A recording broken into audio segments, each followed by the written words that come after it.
परम सत्कार जो गुरु प्यारी साध संगत जी, राधा स्वामी जी। साध संगत जी, अगर आपके घर की दीवार पर बाबा जी की फ़ोटो लगी हुई है तो ये साखी आपको ज़रूर सुननी चाहिए। आज की ये साखी जलंधर के रहने वाले एक मिडिल क्लास सत्संगी परिवार की है। परिवार का मुखिया, जिसका नाम सुरजीत सिंह था, वो जलंधर की एक फैक्ट्री में काम किया करता था और वो अपनी पत्नी और 2 बच्चों के साथ रहते थे।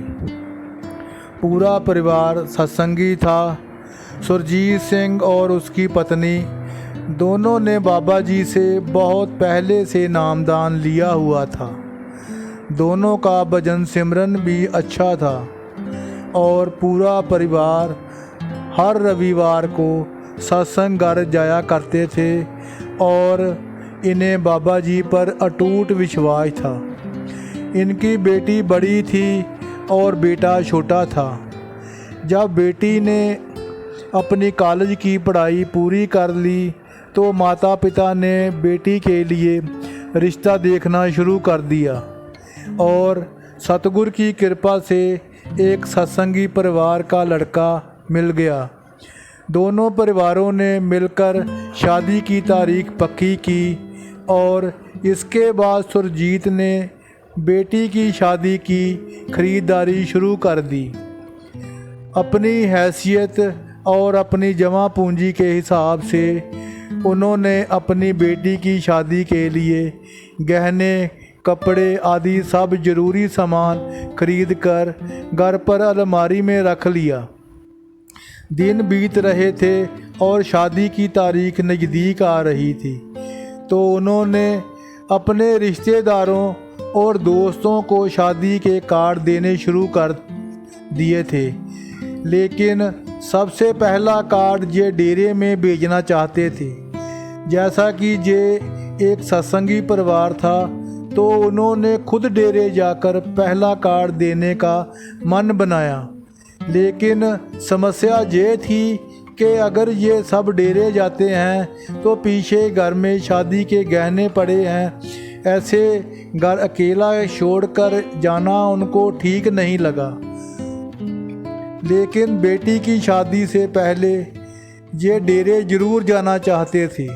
तो सुरजीत ने जब इस बारे में अपनी पत्नी से बात की तो उसकी पत्नी कहने लगी, आप चिंता मत कीजिए, हम किसी को बताकर नहीं जाएंगे, सुबह जाएंगे और शाम तक लौट आएंगे।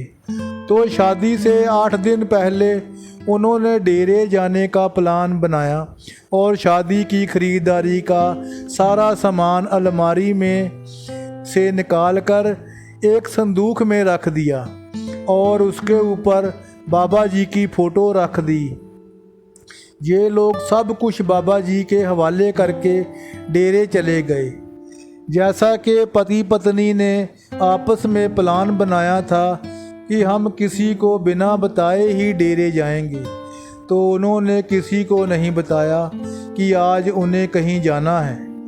लेकिन जाने से एक दिन पहले सुरजीत की फैक्ट्री के 2 कर्मचारियों ने सुरजीत को अपनी पत्नी से फ़ोन पर बात करते सुन लिया था, जिसमें वो अपनी पत्नी को डेरे जाने वाली बस का टाइम बता रहा था। तो उन दोनों के मन में लालच आ गया और उन्हें पता ही था कि सुरजीत की बेटी की शादी है और शादी वाले घर में कीमती सामान ज़रूर होता है।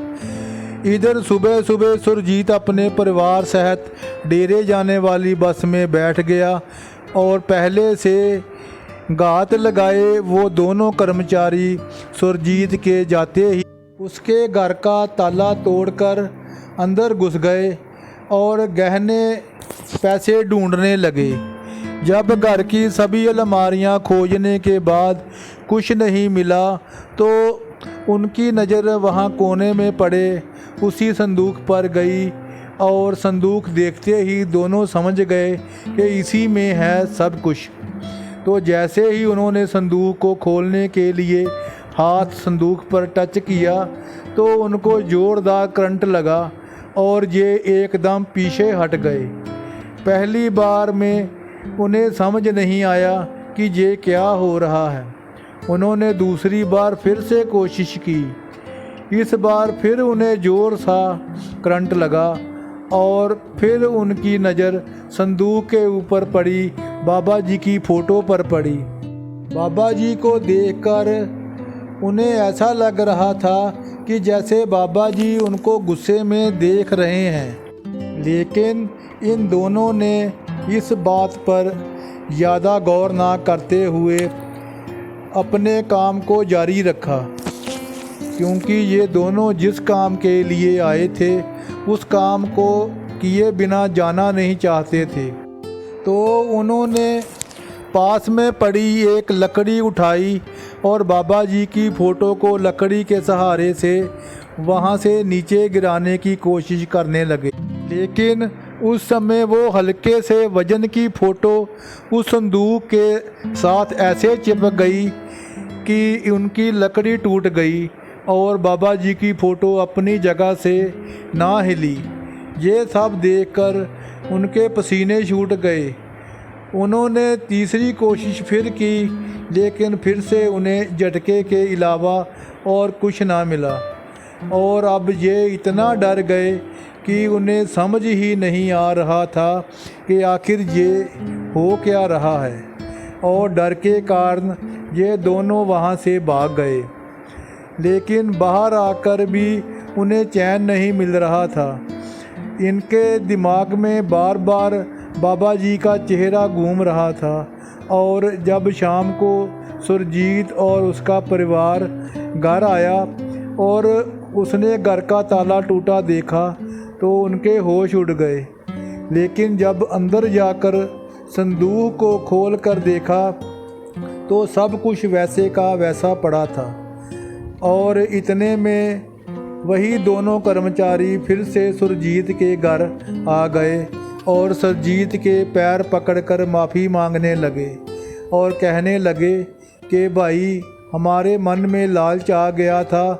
और उन्होंने पूरी बात सुरजीत को बताई और उन्होंने सुरजीत से विनती की कि वे भी बाबा जी से मिलना चाहते हैं। हम नहीं जानते थे कि तुम्हारा सतगुरु इतनी बड़ी शक्ति है। हमसे बहुत बड़ी गलती हो गई, इसलिए हम तुम्हारे गुरु से माफ़ी मांगना चाहते हैं। उसके बाद ही हमारे मन को शांति मिलेगी। तो सुरजीत ने उन दोनों को माफ़ करते हुए आश्वासन दिया कि अगली बार जब वह डेरे जाएगा तो उन दोनों को ज़रूर लेकर जाएगा। लेकिन उन दोनों के अंदर तब से एक खलबली मची हुई थी और वो दोनों अकेले ही डेरे जाने को तैयार हो गए। तो सुरजीत ने उन्हें समझाया कि भाई अगर आप बाबा जी से माफ़ी मांगना चाहते हैं तो इसके लिए आपको डेरे जाने की ज़रूरत नहीं है। अगर आप सच में अपनी गलती पर शर्मिंदा हो तो आप अपने मन में भी बाबा जी से माफ़ी मांगेंगे तो बाबा जी आपके मन की आवाज़ को भी सुन लेंगे, क्योंकि हमारे सतगुर हर पल हमारे साथ हैं। साध संगत जी, इसी के साथ साखी को समाप्त करते हैं।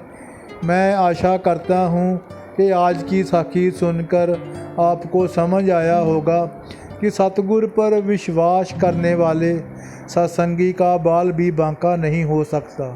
अगर हम विश्वास करके सब कुछ अपने सतगुर के हवाले कर देंगे तो फिर हमें किसी तरह की चिंता करने की ज़रूरत नहीं है। सतगुर अपने आप सब कुछ संभाल लेते हैं। साखी अच्छी लगी तो वीडियो को लाइक और शेयर ज़रूर कर दीजिए और कमेंट में राधा स्वामी लिखकर अपने शहर का नाम ज़रूर लिख दीजिए, जिससे हम जान सकें कि बाबा जी के वीडियो कहाँ कहाँ देखे जा रहे हैं। अगर आप बाबा जी की प्यारी प्यारी साखियाँ सुनना पसंद करते हैं तो इस चैनल को सब्सक्राइब ज़रूर कर दीजिए। यहाँ हम हर रोज़ बाबा जी की साखियाँ, सत्संग और सवाल जवाब अपलोड करते हैं। गुरु प्यारी साध संगत जी, राधा स्वामी जी।